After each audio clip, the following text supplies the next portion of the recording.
吉川郁美さん、当時24歳。爆心地から 1.5km の白島町で被爆しました。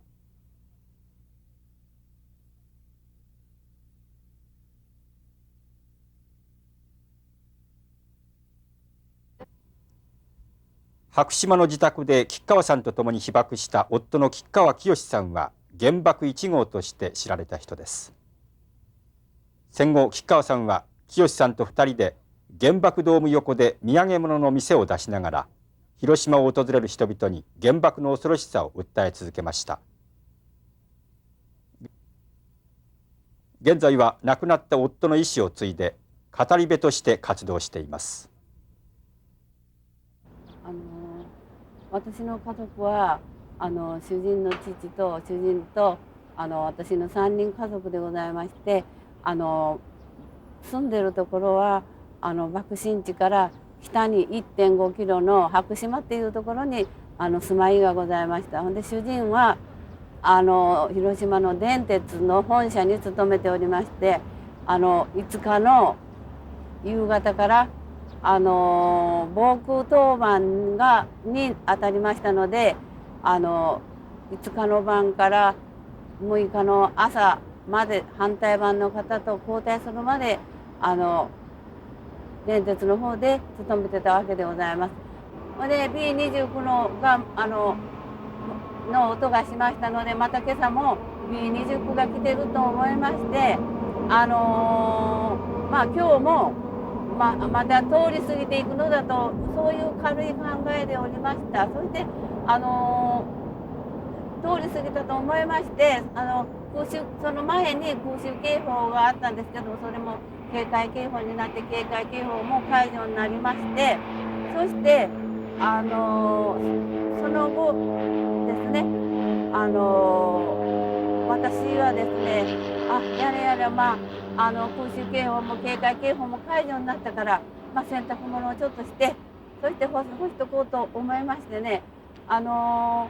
裏庭で洗濯物を干しておりましたら、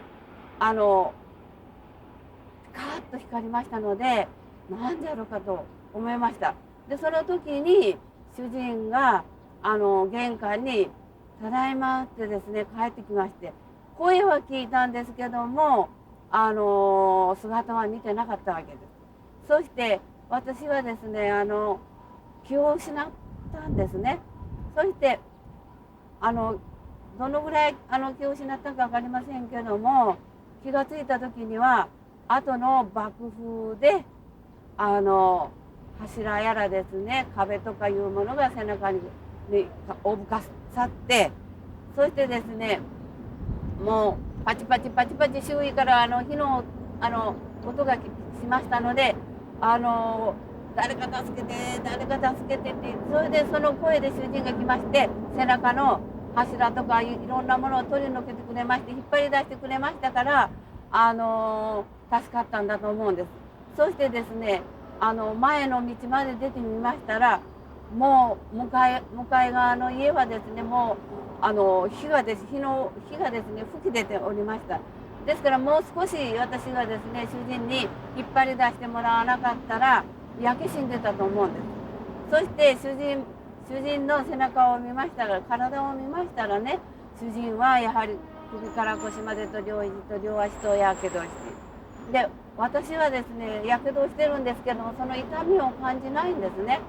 そしてどっかですね早く逃げないと火に囲まれるからっていうので長寿の方に歩いて逃げていったんですけど、その逃げるですね途中に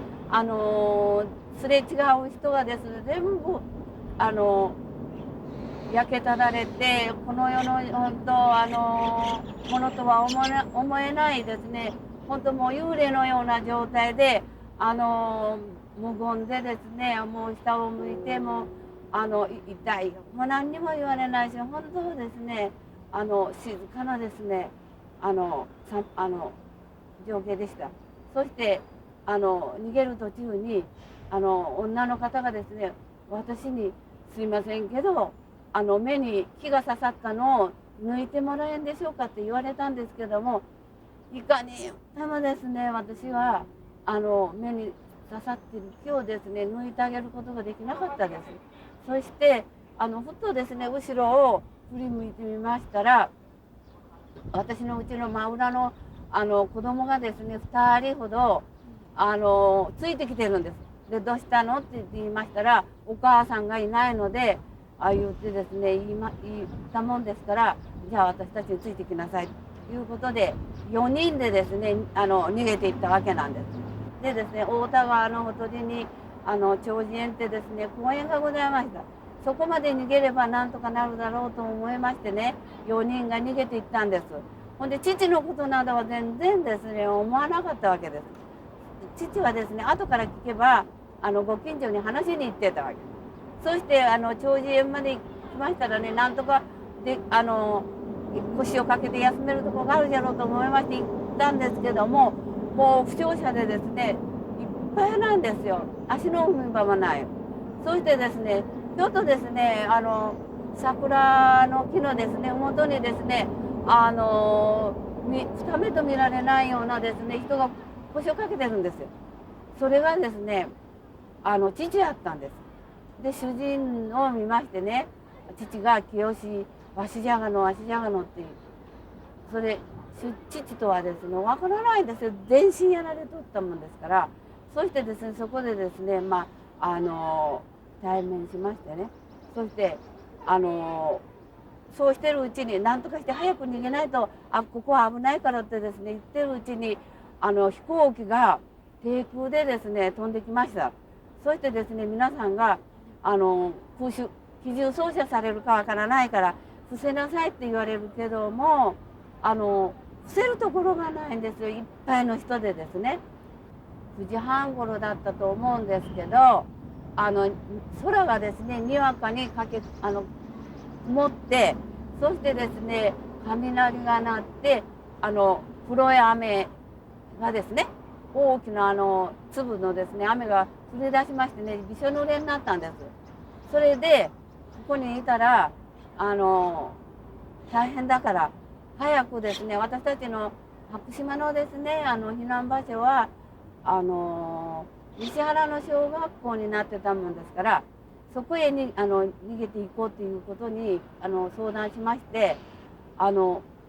げるのにはどうしていったらいいか。それはですね三笹橋と山陽本線の鉄橋がございますけども、その鉄橋も枕木が光線で焼けてるし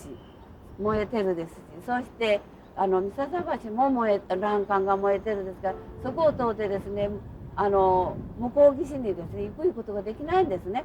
それで川をですね渡って向こう岸に着こうというのでですね川を渡ることにしたんですけども、私はですね泳ぎができないんですけども、その子供をですね2人を連れて、そして主人は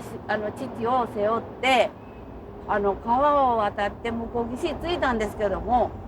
それがですね私どうしてね泳げないのにですね渡れたのか今もわからないんです。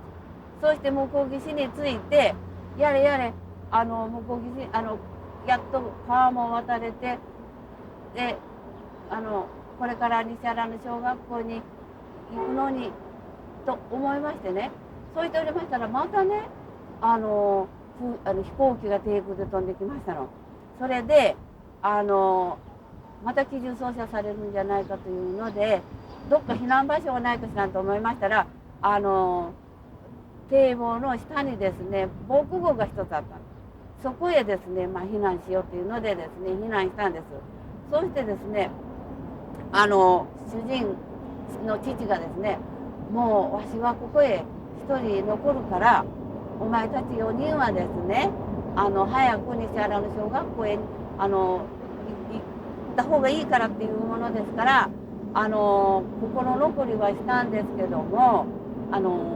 父を防空壕に一人残して、私たちはですね4人がこの太田川沿いにですね西原の小学校へと、逃げていったんですけども、その喉が渇いて水が飲みたいんですけども、その道端にですね家があるのに参りましてね、すいませんけど水を飲ませていただけませんでしょうかって言ったら、いや水を飲んだら死ぬからあげたいのは山々じゃけどあげられませんってですね断れる。そしてですね西原の小学校までがそうですね8キロぐらいございますけど、そこのですね小学校へ着いた時にはもう薄暗くなってました。そしてそこにですね用務員の人誰かは知りませんけど男の方がおられましたから、すいませんけどここが避難場所になってますので収容させていただけませんでしょうかって言いましたら、ご覧のようにこの学校も爆風で窓ガラスいう窓ガラスが全部やられてるから、ここに収容ができないから、もう2、3分行ったところにですね青年学校があるからそこまで行きなさいって言われたんですけども、西花の小学校まで来ればなんとかですねしてもらえる、このボロ切れのように垂れ下がって皮膚を切ってもらって治療もしてもらえてお水も飲ませてもらえるんじゃないかと思いましてね、張り詰めていったのにがそう言うて断られたもんですから、畑のあぜか田んぼのあぜか分かりませんけど、そこへ腰をかけたもう瞬間ですね気を失いましてね、それがどのぐらい気を失ったか分かりませんけど、気が付いた時には警防団の方が第八車にですね主人と私を乗せて運んでくれておられた時に気が付いたわけです。ほんで子供はどうしたのかしらと思いまして後ろを見ましたらね、子供ははぐれてはならないと思ってもう小走りで第八車の後をですねついてきました。そして青年学校へ着いてですね、そしてボロ切れのように垂れ下がって皮膚を切ってもらって、そしてやけどをしたところに薬を塗ってもらって、そしてお水をもらってで飲んだのが初めて、朝から何にも飲まず食わずの。そしてですねここでまた来ましてね、ここで収容させていただけるんですけど、ここは収容できないからもう1、2分行ったところに祇園神社ってですねお宮があるから、そこの境内で今晩は夜を明かしてください。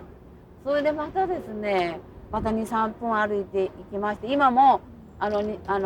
園神社ってございますけど、そこの境内まで行きまして、で一睡もできませんでした。もう境内にいっぱいの人でですね、そしてですねもう寒くてですね寝られるところじゃないし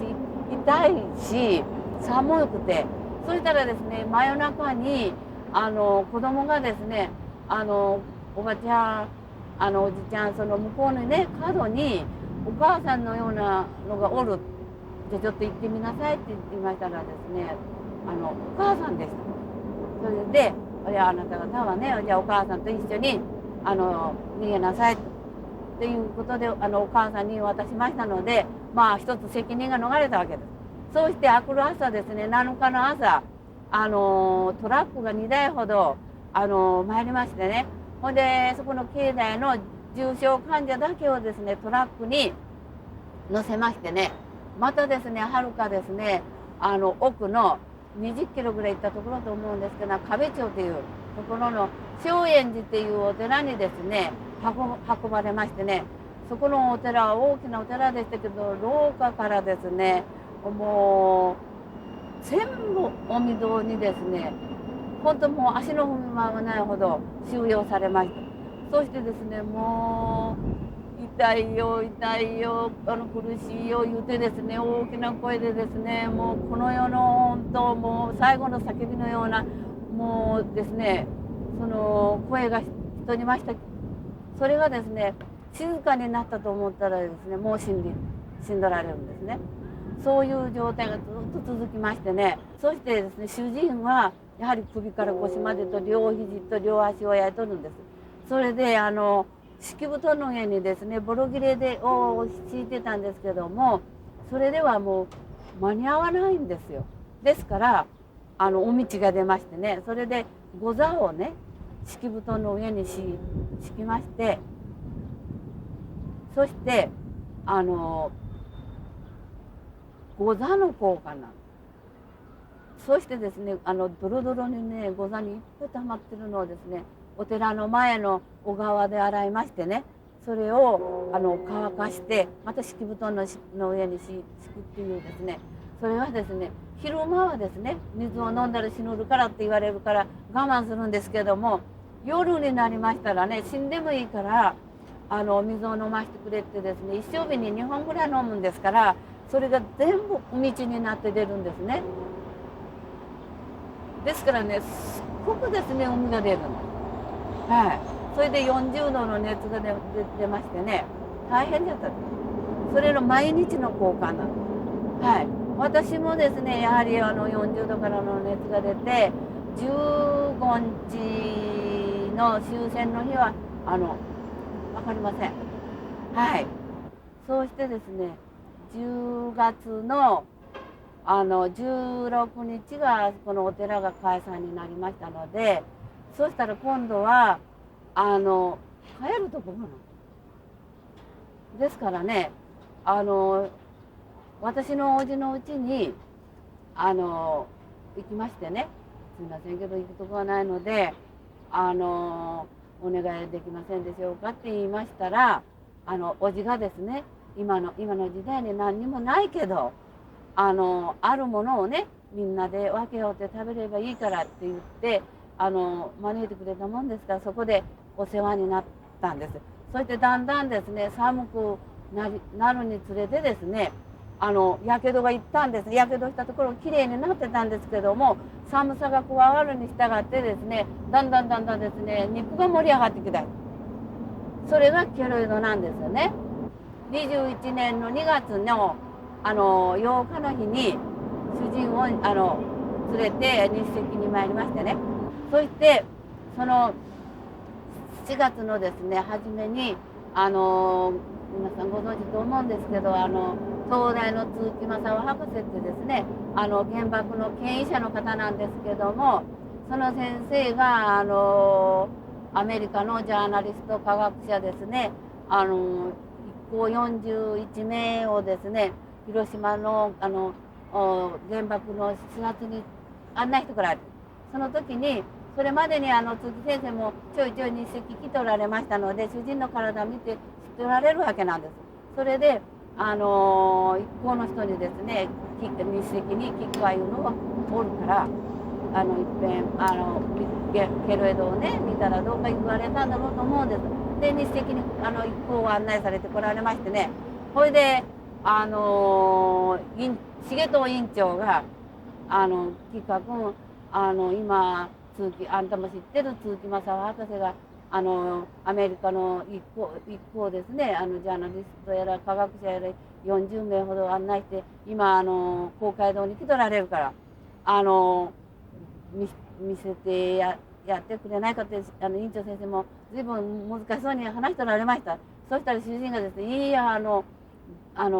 アメリカにですねこんなにひどい目に遭わされてねアメリカ人に見せな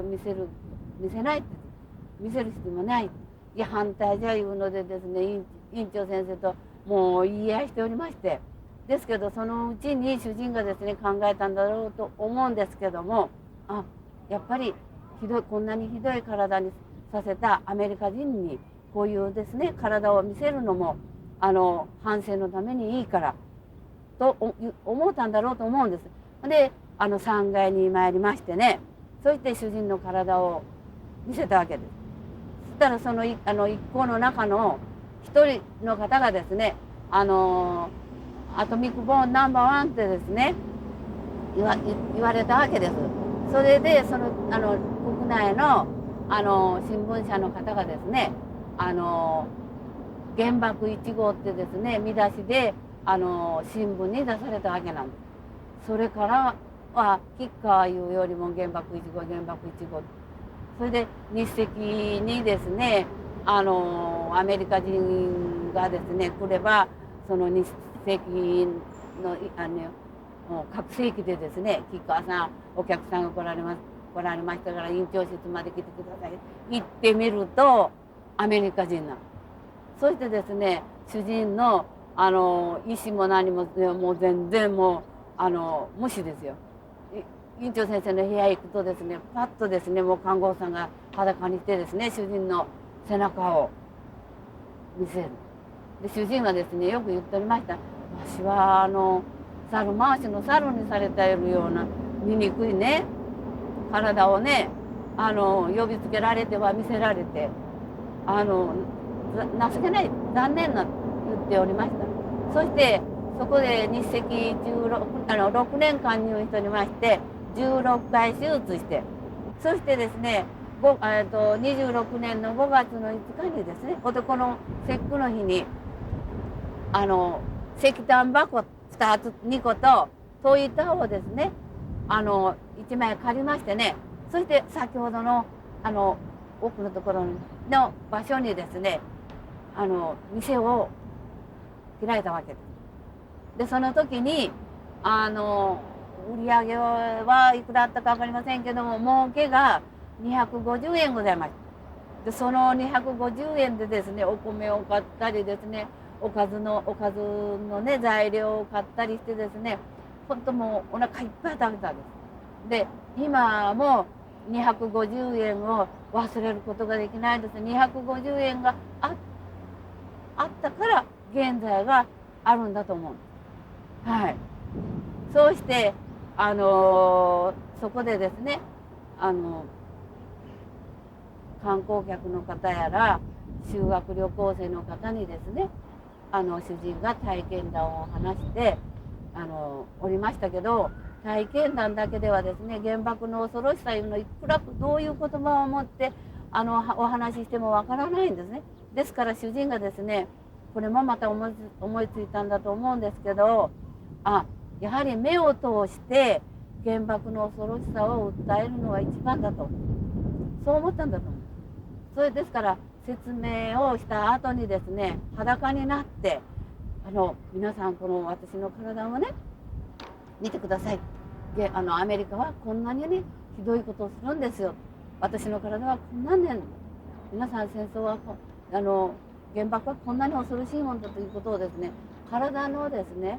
を持って訴えてたんです。私はですねやっぱり